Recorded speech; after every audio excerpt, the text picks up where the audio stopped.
Hi, everybody. Welcome to this event. The Babcock Smith House proudly presents G.S. Greene and Gettysburg Granite, Mysteries and Monuments by Tom Foley. And let's not waste any more time and bring on the man himself, Mr. Foley. Tom, how are you? I'm good, Ben. Thanks for doing this. Awesome. Thank you. And you did this presentation live at a socially distant event. um, at uh, at the Babcock Smith House back in August, at the end of August, and I just wanted to say thank you so much for doing it now virtually for everybody else to see. Yeah, you bet. So This is gonna be fun. awesome! All right, well, I'm gonna let you take it away. Okay. Today's topic we're talking about George Sears Greene and Gettysburg Granite. Like Ben said, I'm Tom Foley. I'm a Westerly, Rhode Island native, and I really dig Gettysburg mysteries and monuments. So put this presentation together. We got three main goals for today. We're going to talk about the defense of Culp's Hill, the monuments on Culp's Hill, and George Sears Greene, kind of the hero of our story. So, part one, the defense of Culp's Hill at the Battle of Gettysburg. Really kind of setting this up here in the spring of 1863. General Robert E. Lee, who's the commander of the Army of Northern Virginia, and the Confederate higher-ups, his superiors, know they're in trouble in 1863. They've had a string of victories going through the Civil War here. By 1863, the Union blockade is really starting to take effect. You have Grant poised to take over Vicksburg, and Lee and his superiors know they have to make a move. So the idea is to invade the North and win some kind of, a big victory somewhere north of Washington, D.C. On June 3rd, 63, Lee begins to march his troops north, enters Pennsylvania on June 15th. Their opponents would be the unlucky Army of the Potomac under Major General George Gordon Meade. So we have the the good guys in blue and the bad guys in red. Meade's army is 93,000 strong. Lee's army is 70,000 strong or thereabouts at the Battle of Gettysburg. So the two armies meet on a ridge north and west of a crossroads town in south central Pennsylvania called Gettysburg. And as many times before, the first day's battle is another pretty much overwhelming victory for the Army of Northern Virginia. Union troops from two corps withstand the Confederate onslaught for hours, holding the roads north and west of town. But ultimately, the Army of Potomac is routed and retreats through town to the heights south of town. This big one down here with a cemetery on top of it is aptly named Cemetery Hill. So for a moment, it seems like Robert E. Lee and the Army of Northern Virginia is going to get their victory on Northern soil. But just then, when victory seemed within his grasp, the Army of Northern Virginia grinds to a halt. So for reasons argued to this day, the Confederates didn't make a move on Cemetery Hill at the end of July 1st, and they didn't end up making a move on Culp's Hill, which is off there just to the east. And that's going to be our main focus for today, Culp's Hill. So with victory in sight, the sun sets on Gettysburg, and here's Culp's Hill. Overnight, the Union Army is reinforced, joined by the 3rd Corps, 12th Corps, and the 2nd Corps.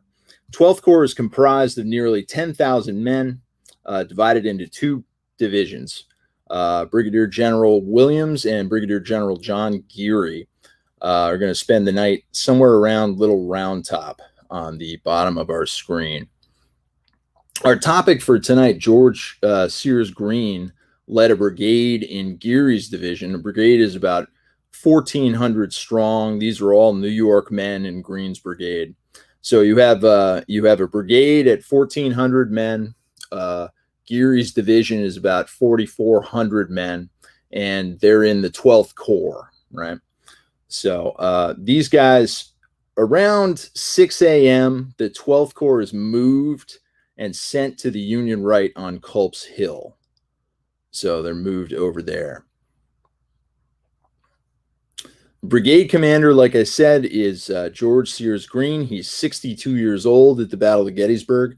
He's born in Apponaug, Rhode Island, May 6th, 1801, and he's a distant cousin of General Nathaniel Greene of Revolutionary War fame, who is also a Rhode Islander. George Sears Greene, attended West Point and graduated second in his class of 1823.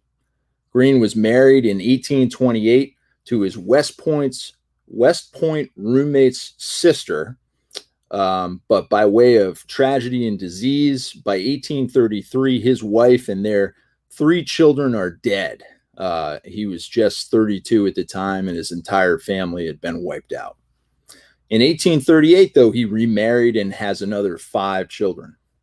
His son, Charles Thurston Greene, is on his staff at Gettysburg, and his youngest son, Francis Vinton Greene, was on campaign with Dad, but he got left behind in Maryland when it looked like there was going to be a battle coming up. He said, "Kids, stay back and do your homework, and we're going to go deal with this."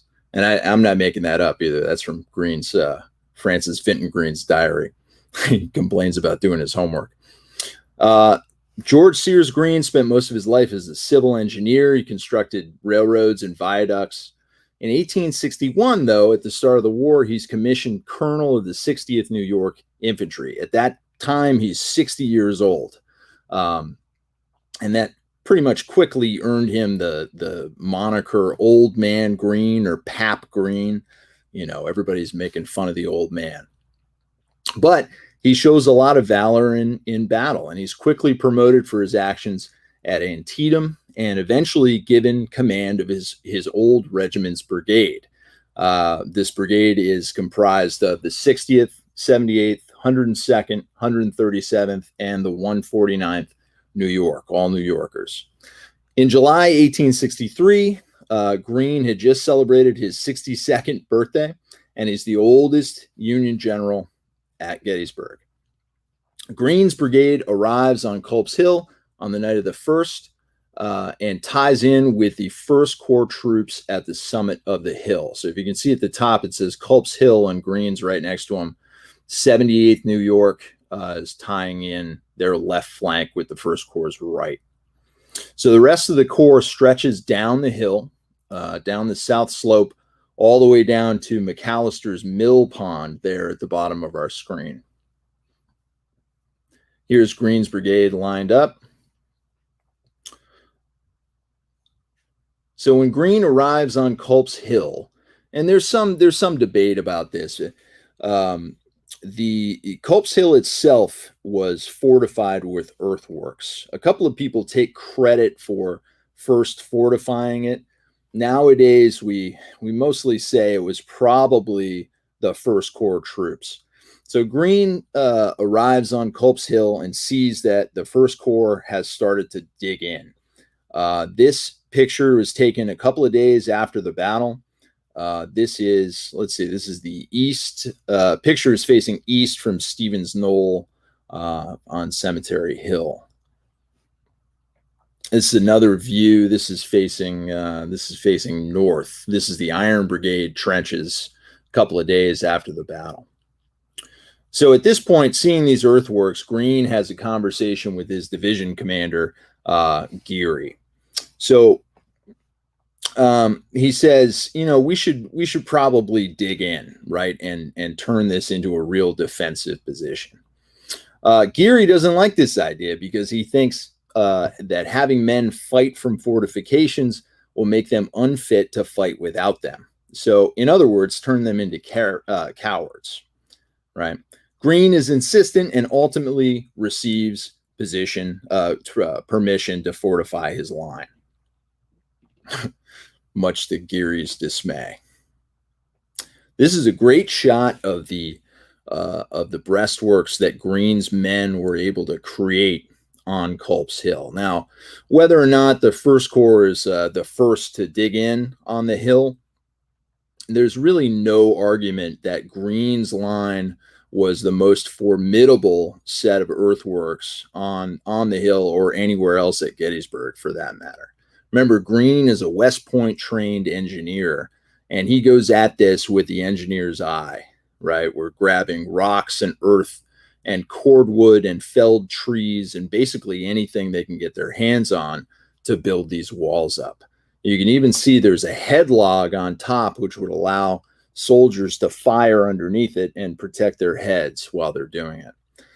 By the way, this is Matthew Brady and his assistant over on this rock on the right-hand side. That rock is still on Culp's Hill, and you can kind of recreate this photograph if you're a total nerd like me, not to steal a line from Gary Edelman, but yeah, I'm a rock hound too. So the rest of the 12th Corps, including Colgrove's brigade, which is way down at the mill pond, are going to construct some kind of earthworks with varying degrees of, varying efforts. And like I said, Greene's line is the most formidable set of fortifications. Case in point is this traverse, which is a perpendicular fortification from the main line. And you set those up just in case the main line is punctured by an attack by the enemy. You have a position to fall back upon. This traverse is also protecting their line of supply and reinforcement and communication, which is Spangler's Lane. You can see kind of sweeping off there to the lower left. This traverse is going to turn out to be a very good move in a couple hours. So, like I said, Greene's men arrive on Culp's Hill about 6 a.m. By about noon, they're done constructing these fortifications, and things are looking pretty good. On day 2, though, we have this huge Confederate attack, and it's a rolling attack. The idea is to go all the way around the Union line, right? Kind of one at a time or so with the 3 Confederate corps. And the idea is that by attacking like that, you'll force Meade to take reinforcements and go plug areas of the line. So this actually works in a couple of different instances. Longstreet begins the assault around 4 p.m. and forces Meade to pull Sykes' 5th Corps from the Baltimore Pike to reinforce the left. A.P. Hill begins his attack, and at the end of that, there's a break in between A.P. Hill and Ewell's Corps, but at the end of A.P. Hill's attack, Meade decides he's going to take the whole 12th Corps from Culp's Hill on the right side of his line and shoot them off to the west to reinforce the center and the left. As soon as he does this, basically, Ewell begins his attack from the northeast, and he's attacking Culp's Hill and Cemetery Hill. Now, Greene's brigade, and some people say, I don't know, I've heard the rumor that Greene disobeyed the order to move when Meade ordered the entire 12th Corps off of Culp's Hill. One of the legends is that Greene just wouldn't go. But I certainly think there was a conversation had, certainly between, Greene and Geary and Geary with Slocum and or Meade to say, we shouldn't completely abandon the hill. We should probably leave somebody. And as I understand it, Geary thought that he should be the one to stay. And it boiled down to, we won't leave a whole division, we'll just leave a brigade. So we now have a brigade that's trying to defend a line that was just held almost, by almost an entire Union Corps. So these 1,400 men start stretching out down the southern slope of Culp's Hill, just as Johnson's Confederate division begins its attack. It's now 9 p.m. It's a night fight, which is very unusual in the Civil War, and this is a desperate fight up on Culp's Hill in the woods. Greene is outnumbered 4-1 on the night of July 2nd. And to quote historian Dr. Charlie Fennell, at no other time during the battle did the Confederates enjoy such an advantage in numbers as they did in this fight. The problem here is if Greene retreats, if his line breaks, the Confederates under Johnson are going to be given an opportunity to wreak havoc in the rear of the Army of the Potomac and possibly even capture the Baltimore Pike right here, which is the good road that is held by the Union troops. It's the line of supply and communication and reinforcement with Washington. So now there's some debate over whether or not this would have been a huge deal if the Confederates had, broken through Greene's line, but it certainly would not have been very good if they were able to do that. Stuart's Confederate brigade down here on the bottom manages to breach the earthworks, as you see off to the south, and the 137th New York is going to pull back behind our traverse and make a stand there. Now, this is a desperate fight, like I said, in the night in the woods, and all you can see is what is reflected from your muzzle flash. And these troops, see Confederates kind of swarming around them and almost surrounding their position. Now, eventually, Greene's brigade is going to be reinforced by some troops from the 1st and the 11th Corps. You can see the 6th Wisconsin up here, up on the north face of Culp's Hill, coming in to reinforce the traverse. And we'll talk about that. That's Colonel Rufus Dawes of the 6th Wisconsin, who will reappear in our story. As the night goes on, eventually the 12th Corps troops that had occupied all of the trenches on Culp's Hill return and realize that there are Rebs in their trenches. The rebels have reversed the works and are now using the east face of the trenches to fire into the Union troops. So they battle on and off all night, skirmishing throughout the night. And at dawn, the Confederate troops get a real good look at the fortress that is Culp's Hill that they are trying to assault. So in a gross oversimplification of day 3 on Culp's Hill, we'll just say that day 3 involves the Confederates trying to press their advantage that they'd gained the night before, and the Union troops are trying to regain their works. Greene up here, right in the center left here, is still hanging on to his line from the night before. Greene has this system set up where once a unit is running out of ammunition, it's just kind of swapped out with a fresh unit that's been taking shelter behind the hill. And in this way, he's able to keep up constant fire with fresh troops, or relatively fresh troops. About 3 a.m., the Union troops are going to launch a counterattack, and that will kick off the heaviest and longest sustained fighting in the entire Battle of Gettysburg. These guys are going to slug it out from 3 a.m. to 10 a.m. That's 7 hours. These guys are going to go at it on Culp's Hill.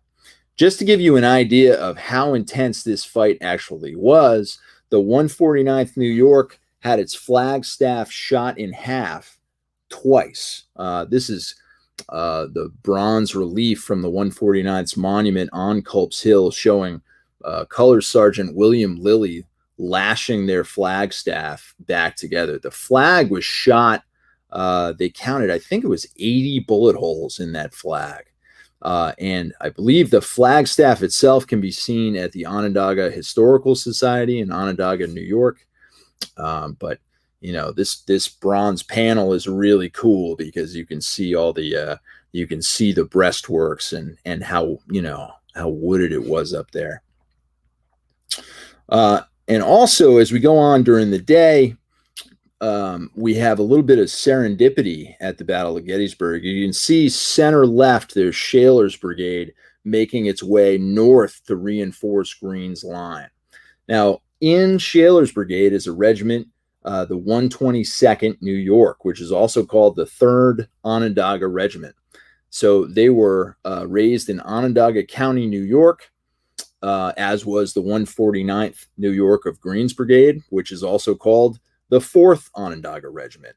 So you have the 3rd Regiment raised in Onondaga County and the 4th Regiment raised in Onondaga County. By luck, these two regiments meet up shoulder to shoulder in the trenches along Greene's line. And when they recognized each other, they raised a cheer that, quote, drowned out even the din of battle. So we have friends and neighbors in these two, maybe even relatives in these two different regiments. And, you know, they're in two completely different corps, even though they're in the same army, and meeting up on the field of battle. This is the first and only time this would happen in the whole war. So closing out the battle for Culp's Hill, after about 7 hours of fighting, the Confederates recognized the futility of what they're trying to do, and this attack on the Union center, which would come to be known as Pickett's Charge, never really materializes. They were kind of waiting for it to happen and really press the attack. It doesn't happen. So the Confederates are going to fall back and take up a line west of Rock Creek. So at that point, the fight for Culp's Hill is basically over. The third day closes for the Battle of Gettysburg with the absolute repulse of Pickett's Charge, and we have a sound defeat for Lee and the Army of Northern Virginia. So now let's talk about, something I love, monuments on the field of Gettysburg. You know, being a Westerly guy, growing up next to a quarry, I have a real thing for granite monuments. And so I thought we'd take a minute and kind of look at, the process of ordering, selling, and building a monument and what that actually takes. The golden age of memorializing the Gettysburg battlefield was the 1880s through the 1890s, especially after, state governments started to fund the monuments. For instance, in 1886, New York appropriated $1,500, which is about $40,000 in 2020 money, for any New York unit that wanted to erect a monument at Gettysburg.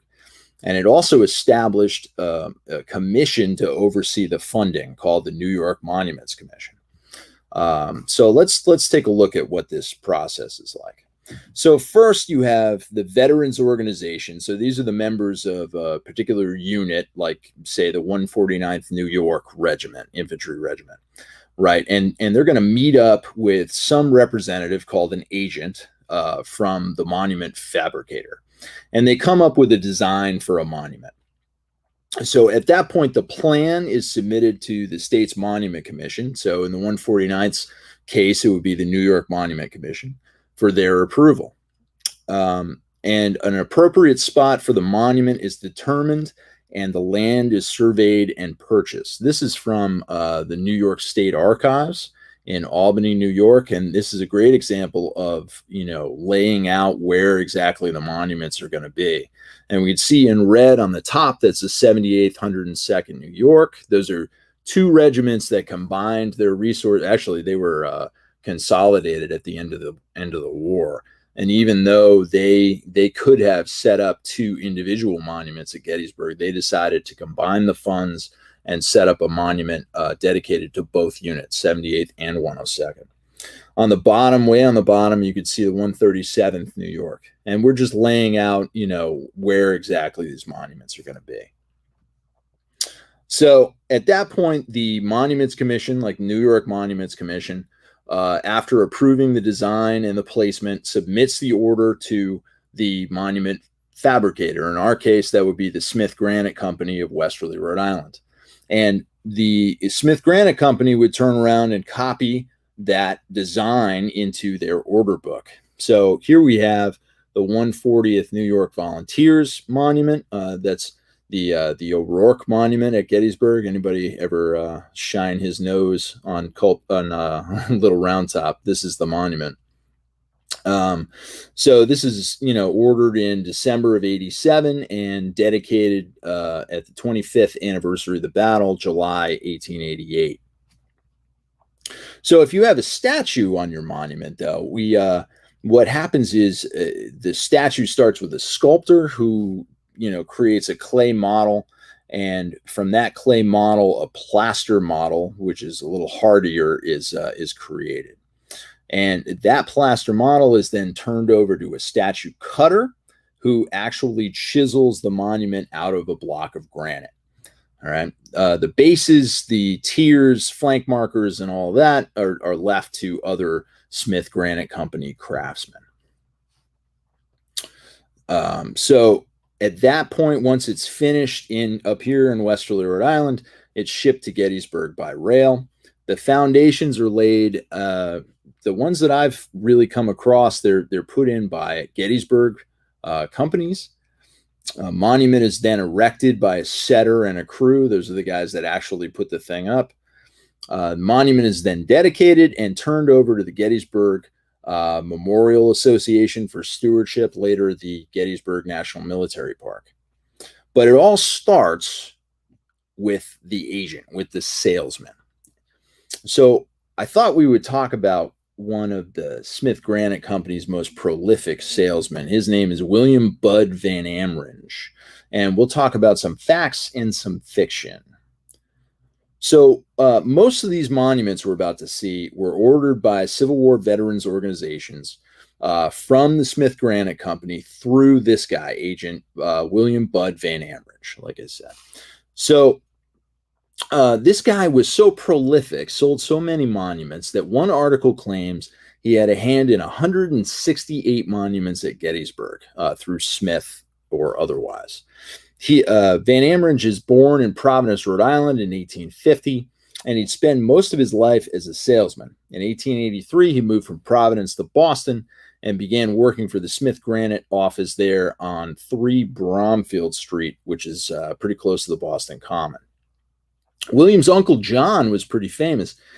Columbia University has awarded the John Howard Van Amringe Mathematical Prize every year since his retirement in 1910. John was the first dean of Columbia College and was the first president of the American Mathematical Society. There's a great clip on YouTube of the AMS singing this John Howard Van Amringe song, and one day I'll learn it. Maybe I'll make my music students figure out how to play it. Anyway, so back to William, right? William Van Amringe.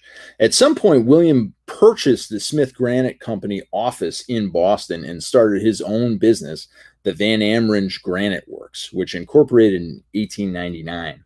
And it promoted itself as also representing the Smith Granite Company. So it's unclear when they became separate entities. This is an advertisement showing the 40th New York Regiment Monument, which is just, I think, west of Little Round Top. And you can see at the bottom, we have Van Amringe Granite Company. So Van Amringe was a particularly adept salesman. As it turns out, he was also an expert on the Battle of Gettysburg. This 1909 article claims that Van Amringe was, quote, more familiar with the famous battlefield than any man in the country. And he was practically Gettysburg royalty by the turn of the century. He was an orator and, honored guest at a lot of monument dedications.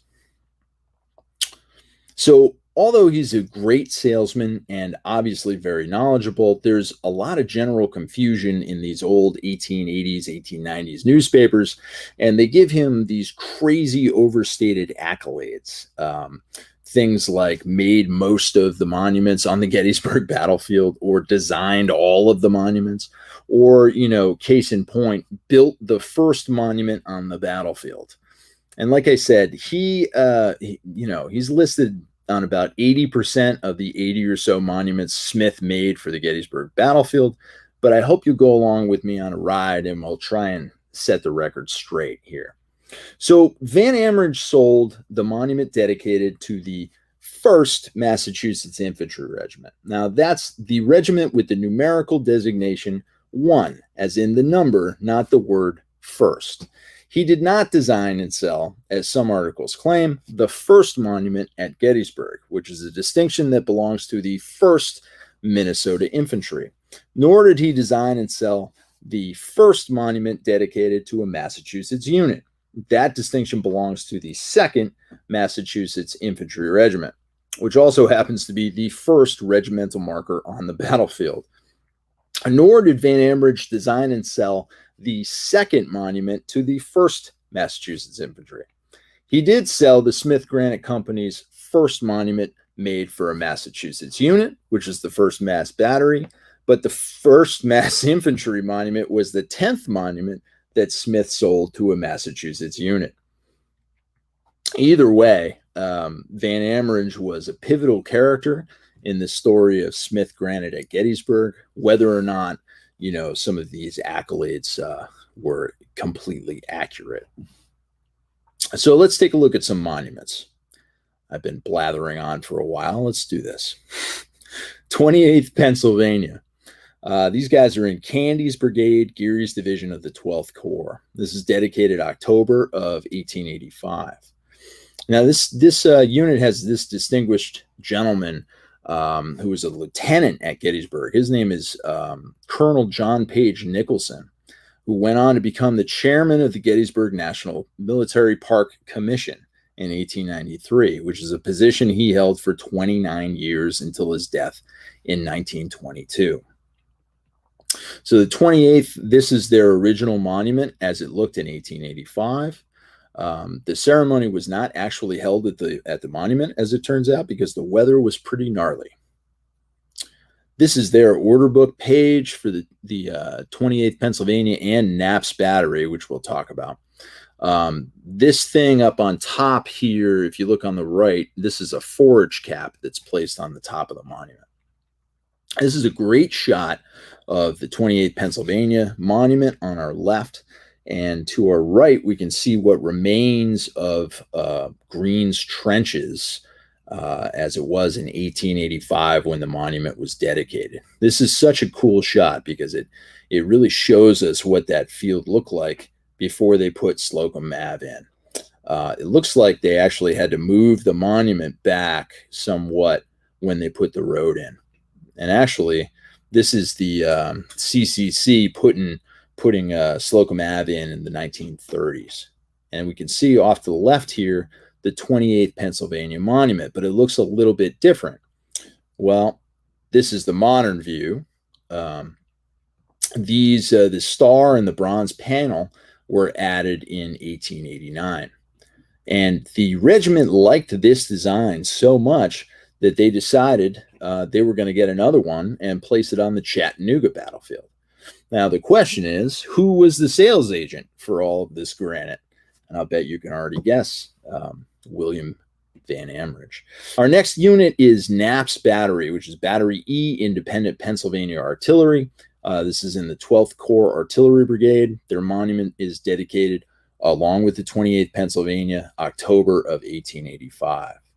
Knapps Battery has two monuments. One of them's on Culp's Hill proper, and the other is on Powers Hill, which if we go south on the Baltimore Pike, it's off there on the left. Let's see. They had 3 guns up on Culp's Hill proper during the night of July 2nd, and then they're pulled off and placed on Powers Hill when Meade pulled the 12th Corps off to reinforce the left. This is a great picture of Knapps Battery shortly after the Battle of Antietam in 1862. And these guys have an interesting backstory. In July 1861, Joseph Knapp was the first lieutenant of the 28th Pennsylvania, whose monument is on our left, which was a huge regiment. They were 1,800 men strong, 18 full companies. Usually you have 10 companies, full strength. This is 1,000 men. These guys are almost double that. Knapp received permission to raise an artillery company and use some of the surplus men from the 28th Pennsylvania to fill out its ranks. This unit became Battery E, Independent Pennsylvania Artillery, and was, after it was trained and equipped, attached to John Geary's command, who's on our right. The battery is commanded at the Battle of Gettysburg by Captain Charles A. Atwell. Knapp had resigned after Chancellorsville to go run a foundry. Charles Atwell, died of wounds received at Wauhatchie Junction, Tennessee in the fall of 1863, so just a few months after the Battle of Gettysburg. As would Major General John Geary's son, who commanded a section of guns in the battery. He also died at Wauhatchie, Tennessee. So this is the Knapps Battery's monument. It was ordered in August 1885 and dedicated with the 28th Pennsylvania and the 147th Pennsylvania on October 13th, 1885. And before you ask, yes, that happens to be just a couple of weeks before Marty went and met Doc in Hill Valley. Knapps Battery's second monument on Powers Hill is dedicated in 1889. Here's their order book page. All right, we can see the cannon up on the top left. Now on the bottom, we have this interesting little chunk of granite with a bronze panel on the front of it. And that turns out to be an added base that we added in 1889. Right, the bronze panel has gone missing. No one's entirely sure when it went missing or who has it, but it is now gone. But you can see here's, the order book page on the right and the bronze panel right there. So something else has gone missing over the years, and you can tell it's the granite cannonball that's supposed to be on the top of the monument. Don't worry, guys, it's back. It's been replaced a couple of times. Looks a little bit different only because it's not Westerly granite. It's actually Barry granite, Barry, Vermont granite. And there it is again. Oop.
All right. Hey, Tom. Sorry about that, Ben. I'm not sure what happened. New apartment, man.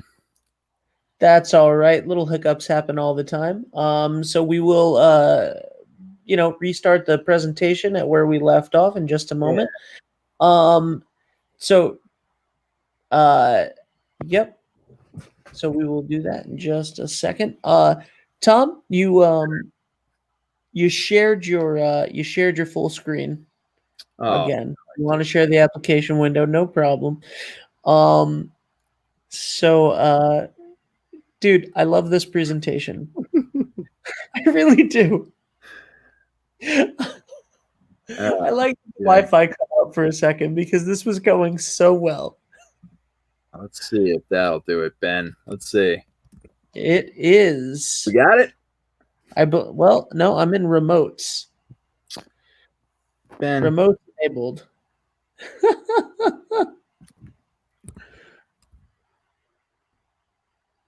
Oh, what is this? All right, hold on. You know what I'm gonna do? Wait. I'm gonna download this tonight. I'm just gonna cut out this middle part. I'm gonna re-upload it. Oh my god! All right, this says remotes, but let's see. Hold on. I can't believe that happened. Do you remember what part you were on? Oh yeah, I got it right here. All right. Oh yeah, let me go. So it still says remotes, not your PowerPoint. You're kidding me. No.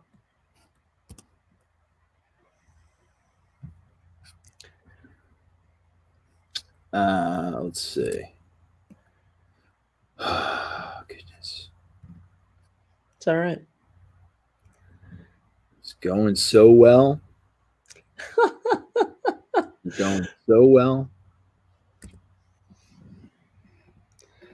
It's okay. We are live right now, but no one's watching. Oh, well, thank goodness for that. All right, let's try that.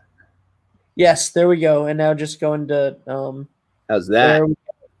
All right, cool. So you want to just go back one? Yeah, I can do that. Yeah. All right. And take two.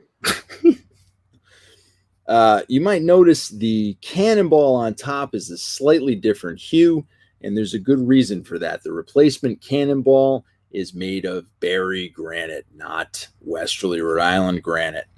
And when we gave this presentation live, the whole room resounded in boos and hisses, but we won't do that right now. So the man responsible for erecting a lot of these monuments, and by that I mean physically actually setting these up, was a guy named James Edward Roach. And he's listed in the Westerly Directory as a professional monument setter.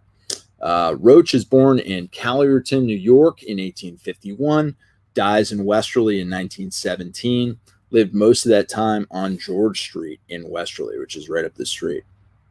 So he is, you can see on the screen, he set up a whole bunch of monuments in Gettysburg. And just by way of case in point, in August 1890, in 1 month, he set up the 1st, 2nd, 5th, 6th, 11th, 12th, and 13 Pennsylvania Reserve infantry monuments and the monument to Brigade Battery. So that was one heck of a month. Yes. Roach is kind of a local celebrity in Gettysburg, and he shows up in the newspapers quite a bit. It's local news in Gettysburg, Pennsylvania. Mr. Roach is here. They misspell Roach all the time in several different ways, but Mr. Roach is here from the Smith Granite Company setting up another monument, and this is what he's doing. As a matter of fact, he appears in newspapers in 1886, 87, 89, 90, and 92, but doesn't appear in any 1888 newspapers. And that's going to come up later in our story. So no James Roach, the professional monument setter for the Smith Granite Company in 1888. We'll talk about that in a bit. So we know James Roach was in Gettysburg in the spring of 1886, setting up the first Massachusetts Infantry Monument. And here we have a picture of these guys actually bringing the monument out to the field. So as far as I know, none of the men in this photo have been identified, but it could be that we have James Roach somewhere in these photos. On the right-hand side here, I really want it to be this dude with the watch chain because he just looks so cool. I hope that's him. Here he is up front again. So I would love it if one day we could ID these guys, but I don't know exactly how we could do that. Up next, we have the 147th Pennsylvania. These guys are in Candy's brigade of Geary's division. Once again, this monument is dedicated in October of 1885. Now, these guys ordered not one, not two, but 3 star monuments from the Smith Granite Company. And who was the sales agent for all of this granite? William Budd Van Amridge. That's right. So here is 1890 shot of, 97 shot of the 147th's main monument. Here's a picture of the order book page, right? Looks like it was ordered in 88. And here's a modern day view of the 147th Pennsylvania Infantry. They are commanded at Gettysburg by Colonel Ario Pardee. And this monument is very close to Pardee Field. This is the right flank marker of the 147th. And the 3rd star that the regiment ordered is up on Culp's Hill, marking their position on July 1st. So anybody up when you come to the end of Sykes Avenue and you hit Wheatfield Road, if you look off to your left, you'll see the 147th monument, regiment monument right there. So that brings us to the 123rd New York's monument. These guys are in McDougall's brigade of Ruger's division, 12th Corps. Monuments dedicated in September 1888. Now, this is the monument's dedication in 1888. The statue on the top of the monument depicts Clio, who's the Greek muse of history, recording the deeds of the men at the Battle of Gettysburg. We have one other Clio at Gettysburg. It's on the Soldiers' National Monument. This monument itself was created by the Smith Granite Company, but the statues, which are marble, I believe were cut in Italy, if I'm not mistaken. It's the 123rd New York's order book page. And you can see on the left here, we have that beautiful statue. The report of the 123rd New York's Monument Commission, Committee, rather, is one of the most complete and detailed reports I have ever seen. And it really sheds light on the ordering process that these guys were going through in 1888. And the Smith Granite Company actually presented the design of the monument along with a bunch of other agents from the Northeast. So we have, let's see, we have one from Sandy Hill, New York. We have one from Boston, one from Barry, Vermont, and of course, Smith Granite from Westerly. So these were all rejected at first. And then in May of 1888, we have a whole set of new agents coming in and presenting new designs along with Smith Granite again, from Chicago, from Boston, and of course, Smith Granite beat all of these other agents, all of these other organizations out with their beautiful design. The monument cost $2,500, which is $70,000 in 2020 money.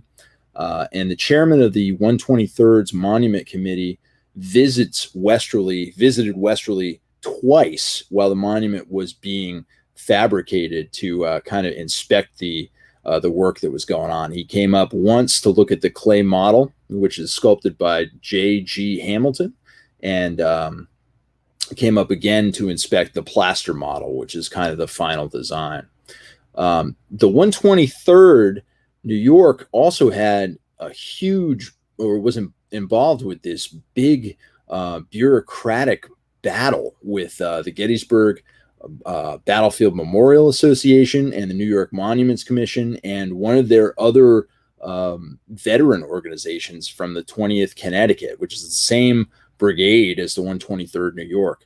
And the argument was over where exactly on the field the 123rd's monument was going to be placed. You know, everybody wanted to have their monument right on the front line, and you know, apparently there was some debate over whether or not, you know, they were actually up front or where exactly they were positioned.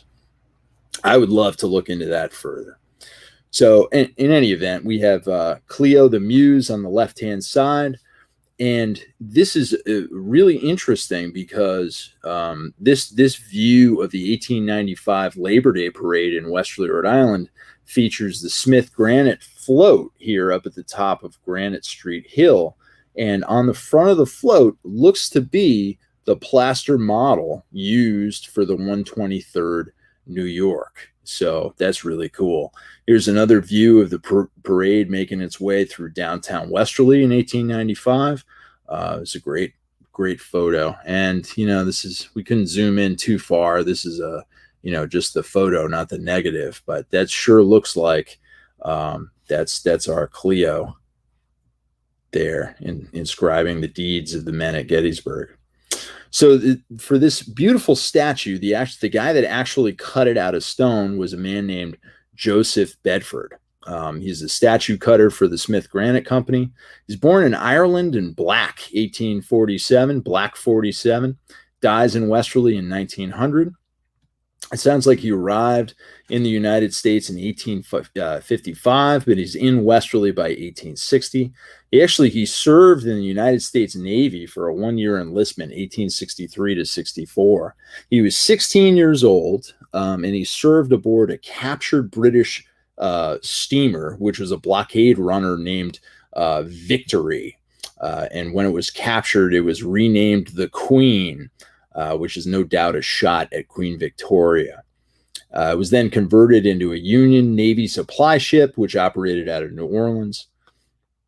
I think that's a really cool story. Anyway, Bedford, we know from the enlistment record, had blue eyes, dark hair. He's about 5'7", and he had a big honking scar on his right forefinger. Probably maybe from cutting granite. I don't know. Maybe, that's just what I want it to be. Lived most of his life on Grove Avenue up the street in Westerly. Bedford worked for the Smith Granite Company for 24 years, according to his obituary. This is the first statue that he ever cut for Smith Granite in 1881, which is the Wilcox Memorial in New Haven, Connecticut. That's the order book page you're seeing. This is the actual monument present day. You can see that beautiful statue up there. The last statue he ever cut was the Hungerford Monument in Jamesville, New York, which was erected in 1897. Here's a modern day view of that. So it seems like Bedford maybe had a forte in carving women's statues. Although he was an assistant stonecutter on the American Volunteer Monument, Old Simon, which is towering above the Antietam battlefield. This was produced by Batterson Quarry in Westerly. And none of these guys in the photo are ID'd, so I'm wondering if maybe Bedford is one of these gentlemen in this photo. One of the purposes behind this presentation is maybe to reach out to people that know or are related to some of the guys that I'm talking about. Maybe we can gain a little bit more understanding about who they were and fill in some pieces. So that brings us to the 78th 102nd New York, which is members of Greene's Brigade, Geary's division. Their monument is dedicated at the 25th anniversary of the battle. That's July 2nd, 1888. Here's their order book page, full page on the left. Zoom in on the right. It's actually a soldier firing over the breastworks on Greene's line. Here's about a 1903 view of the monument. This is the 1897 view of the monument. I love these old photos because you can zoom in, see this carriage just kind of disappearing around the corner. The other thing to point out here, too, is actually there's a couple of things. One is the original route of Slocum Ave. You can see it snakes its way up the hill there, up Culp's Hill. And anybody who's been over there recently knows Slocum Ave goes to the west of Culp's Hill. The original Slocum Ave went to the east of Culp's Hill. So that's pretty cool. This monument has been damaged several times over the years. This is a big storm in 1896. We can see here, he's missing part of his musket. This is a modern day view. I think last year they did, Park Service did some work on this monument and replaced his hat brim, his kepi brim, and I think a couple of pieces of the actual rifle. You can see if we zoom in here, you could see the cracks in the gun stock that were fixed. All right, this is a reunion of veterans of the 78th, 102nd. That's not the actual dedication. These guys are a little too old to be 1888, but you can see the guy on the bottom has his rifle pointed at us, so that's good. Here's a modern day view of that monument. This is one of the most beautiful monuments on the field, I think. So my good friend Jeff Harding, who's a licensed battlefield guide, has been researching the 78th and 102nd regiments, specifically their monument, and he's just finished an article that's going to be coming out in Gettysburg magazine, I think in January. So I'm sure he's going to discuss, among many things, what appears to be a lion carved into the earthworks here on this monument.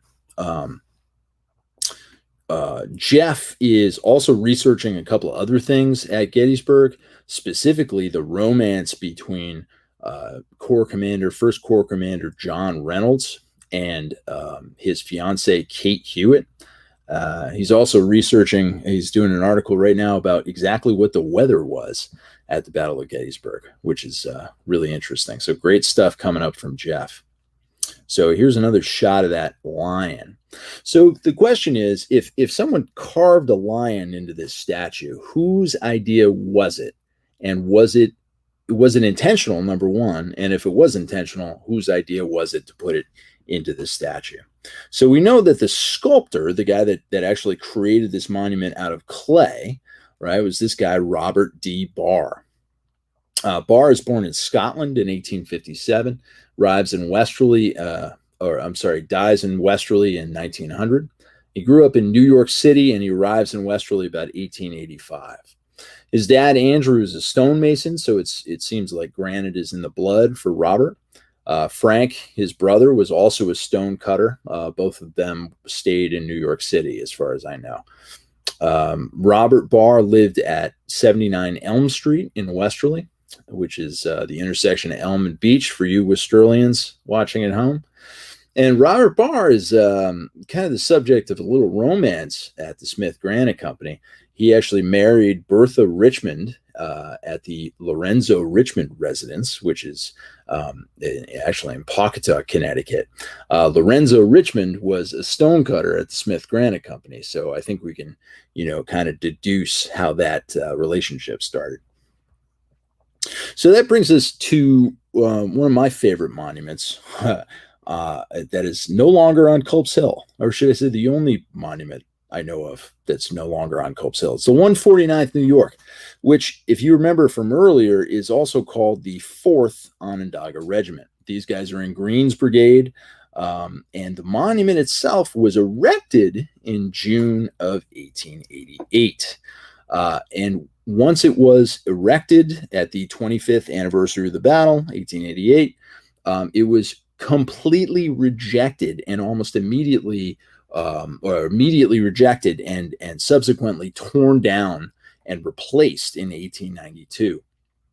George Collins, who is a first lieutenant of Company I at Gettysburg in 1863, who became the chairman of the regiment's monument committee in 1888, said that the monument that was erected for them was smaller than they had specified and not comparable to other monuments in its vicinity, which is why they rejected it and tore it down. Turns out he was right. It's definitely smaller. And when I gave this talk 2 years ago, a couple of on the 149th monument, the audience members pretty quickly identified what exactly was wrong with the monument that the veterans got versus the monument that was in the order book at the Smith Granite Company. And you could see it's missing a piece. All right. It's definitely missing the bottom tier. And as a result, it's 1'9" shy of its intended height. Now, I wish we had had a professional monument setter that was responsible for going down to Gettysburg to set up monuments and make sure everything was done correctly. Oh, wait, we did have a guy. His name is James Roach. But remember, I said that Roach doesn't appear in the newspapers in 1888. So I'm starting to question whether or not he was actually there when the monument was erected. We do know there were a couple of people sent from Westerly down to Gettysburg. Their names are John Brines, Edward Kelleher, and Joseph E. Thompson, J.E. Thompson. Tim Smith at the Adams County Historical Society, also a licensed battlefield guide, was kind enough to trace this rock carving on Culp's Hill for us. It's in Gettysburg Daily, which is a great website. And you can see it says 1888, Westerly, Rhode Island, J.E. Thompson. This happens to be right at the foot of the 149th New York, right at the foot of their monument on Culp's Hill. So here's a newspaper article from Narragansett Times talking about these men being sent down to Gettysburg to set up some monuments. So it's pretty interesting. It seems to me to say that Joe Thompson might have been responsible for erecting that monument and not professional monument setter James Roach. Who knows? There's another piece to the mystery, though. This is a recent discovery in the Onondaga Historical Society, and this is actually kind of a newsletter that was taken to Gettysburg by Brevet Lieutenant George Sager of the 149th New York, who made these sketches on the back of this newsletter. And it seems to me that the top left here, definitely this looks like he's saying this is the monument that we got, and on the bottom left, this is the monument that we ordered. So if that's true, we're missing an entire piece right in the middle of the monument. That would have increased the size of the monument by a third. So that would certainly speak to the monument being shorter than they had intended. So with the missing base, the monument is shorter, like I said, by 1'9". And my argument about this, why the veterans had rejected this thing so violently, is because they compared it to monuments to its left and right, and they were furious with their stubby little monument. To their immediate left, the 78th, 102nd New York, this is just not a fair comparison. The one on the left, as I said, had 2 regiments, and they pooled their money. So this was $3,000. It's like, what is that, $80,000 in 2020 money to build that monument. So the one to its immediate right, though, looming here, towering over the 149th monument, cost the same amount of money. And that monument, to add insult to injury, belongs to none other than the 149th Sister Regiment, the 122nd New York, the 3rd Onondaga Regiment that joined joined the 149th New York in the trenches at the actual Battle of Gettysburg. So these are friends, relatives, neighbors with the 149th. So to the average visitor, it looks like, this behemoth represents a much more important unit in the Battle of Gettysburg, when in fact the opposite is completely true. The 149th fought all night on the 2nd, all day on the 3rd, and the 122nd kind of showed up at the 11th hour as a reinforcement. But you could see why the vets were upset by this, right? This monument to the 122nd New York is 5 feet taller than the 149th for the same money. So now, when I gave this talk 2 years ago about the 149th New York, I said that the 122nd New York's monument was 11 foot 3 inches tall. And I'd like to correct the record if I could. It's actually 12 foot 9. So the official height listing for the 122nd is wrong. 5 feet is a much bigger difference than 3 feet, which I said was the original difference between the 149th and the 122nd. How do I know this, you ask? Well, Maggie and I went down to Gettysburg and measured the thing. And I can tell you beyond the shadow of a doubt that the 122nd monument is 12 foot 9 inches tall. Here's a modern view of both of these monuments. The one on the left, the 149th New York, was created by Francis and Company of Syracuse, New York, and I don't want to say rededicated, but the new monument was dedicated in 1892. Francis and Company is the same fabricator that made the 122nd monument on the right. So to this day, nobody knows exactly what happened to the original monument, but we're getting close, so stay tuned.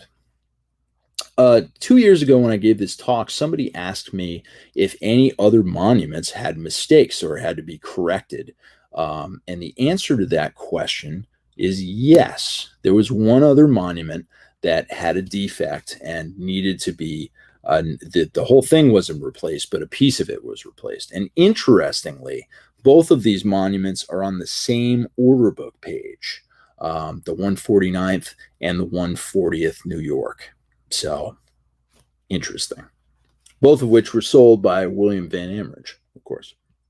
So that brings us back to Greene. I just wanted to kind of close this out and talk about, this unsung hero of Gettysburg. Modern scholars agree that Greene and his men demonstrated uncanny valor and courage on the night of July 2nd, 1863. Greene's men held Culp's Hill in the face of overwhelming odds against an enemy in a night battle and seemingly surrounded by enemy troops. Modern scholars also agree that the breastworks created by Greene and his men saved the right flank of the Union Army that night. But Greene and his men weren't given any credit for it. Greene and his actions weren't even mentioned in Meade's official report. And actually, it took Corps Commander Slocum's kind of objection and saying, "Hey, you got to give my guys credit for this stubborn defense at Culp's Hill." Shortly after Gettysburg, on October 19th, 1863, General Greene is severely wounded in the face, leading his New York Brigade at the Battle of Wauhatchie Junction, Tennessee. He would suffer from this wound for the rest of his life. From the surgeon's pension report, we know that the bullet carried away some teeth and part of his jaw. And afterward, he would have trouble chewing and swallowing food for the rest of his life. In 1865, after mostly recovering from his wound, Greene served on Major General Slocum's staff. And in March of 65, he assumed command of the 3rd Brigade, 3rd Division, 14th Corps.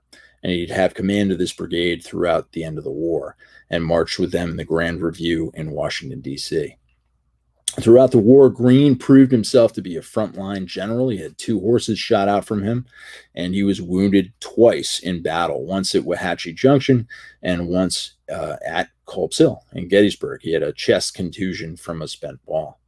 After the war, he returned to life as a civil engineer, and in the 1870s, he oversaw a myriad of civil engineering projects in New York, D.C., and Detroit, and designed the sewage system here in Providence, Rhode Island. 1871, he became the chief engineer of the Croton Aqueduct Department of New York City, which is, redoing kind of the reservoir system. And he's also the chief engineer of public works in Washington, D.C. 1877, he became the president of the American Society of Civil Engineers, which is an organization he helped to found in 1852. He was the president of the New York Genealogical and Biographical Society in 76 and 1877. Greene was a lifelong avid genealogist, and his research was published posthumously by his son, Francis Vinton Greene, as the Greenes of Rhode Island. And actually, how we know that he was related to Nathaniel Greene is from George Sears Greene's own research. In 1893, in this photograph, he attended the 60th anniversary of the Battle of Gettysburg, and he was the Grand Marshal of the parade on New York Day, which is July 2nd, 1893. He's 92 years old in this photo, and he still fits into his uniform, which is probably the result of this wound in his face that never actually healed. He doesn't eat very much, and therefore he's still pretty thin. In 1894, by an act of Congress, Greene is added to the retired list of the United States Army and awarded an Army pension. Greene passed away at 97 years old at his daughter Anna's house in New Jersey. His funeral was held in Morristown, and he was laid to rest in the family graveyard in Apponaug, Rhode Island. In his will, he divided his library among his children and left his papers to the Rhode Island Historical Society, where they still are to this day. In the summer of 1899, that should be 1898, George's youngest son, who's now Brigadier General Francis Vinton Greene, hero of the Battle of Manila Bay in the Spanish-American War, petitions the Secretary of War to remove a boulder from Culp's Hill to serve as his father's headstone here in Rhode Island. The permission was granted, and the boulder is removed from the Gettysburg battlefield and arrives in Apponaug by rail July 20th, 1898. I'm sorry, that's 1899. Shortly thereafter, a bronze memorial plaque was affixed to the front of the boulder, and a bronze cast sword was mounted to the top of this. Both of these items were stolen in the 1950s, but were recovered, and they're now housed in Warwick City Hall. So here we have the memorial plaque, talking about Greene's life and accomplishments. And on the bottom here, we have the bronze sword that was mounted to the top of the boulder. If you look right in the middle of the photograph on the left-hand side of the boulder, you could see, like a screw sticking up out. That's actually the mount for the sword. In 2001, the grave was rededicated with a replacement plaque made by the Geo Monument Company in Warwick, Rhode Island. Now, sometime not too long ago, a local legend sprang up that said that this sword that was mounted on top of the boulder was Greene's actual battle sword. The Warwick Beacon called it his battle saber that they had mounted to the boulder. So I've spent the last couple of years investigating this, and it turns out this is actually a bronze cast of an actual sword. So part of that is true. It's a cast of a sword, but the jury is still out on whether or not Greene owned a sword like this. This particular pattern was produced, we think, by Tiffany and Company during the war in New York. But like I said, jury is out on whether Greene owned a sword in this pattern or whether he carried it in battle. Those two qualifiers, right? His battle saber. So we don't really know. We know it's a cast of a sword, but in any event, this is a view of the cemetery in 1900 or thereabouts. Although I don't know that to be true. This date is kind of fuzzy on this. In any event, another local legend sprang up in about the early 1990s that said that this specific boulder taken from Culp's Hill was chosen because Greene stood on top of it to command troops during the Battle of Gettysburg. From what I can gather, no one actually saw Greene standing on a rock, let alone this specific rock, during the battle. And not to even mention the wisdom of a brigade commander, a West Point graduate, standing on top of a rock in the middle of a night battle directing troops. We won't even touch that. But the one guy that actually reported coming into contact with Greene on the night of July 2nd is Rufus Dawes of the 6th Wisconsin. And Dawes says unequivocally, Dawes says that Greene was on a horse, not on a rock. Guy was on a horse. So I think part of that legend comes from Greene's monument on the summit of Culp's Hill, which if you've ever been to Culp's Hill, is littered with these gigantic boulders. And, it doesn't take a stretch of the imagination to move Greene from his pedestal and in your mind's eye, put him on top of one of these giant boulders and put it together. Oh, he's got a boulder on his grave. He must have been standing on that rock during the Battle of Gettysburg. So the question remains, though, where exactly did this boulder come from on Culp's Hill? This painting by Edwin Forbes that I showed earlier shows exactly what the Confederate troops were facing the morning of July 3rd. 1863.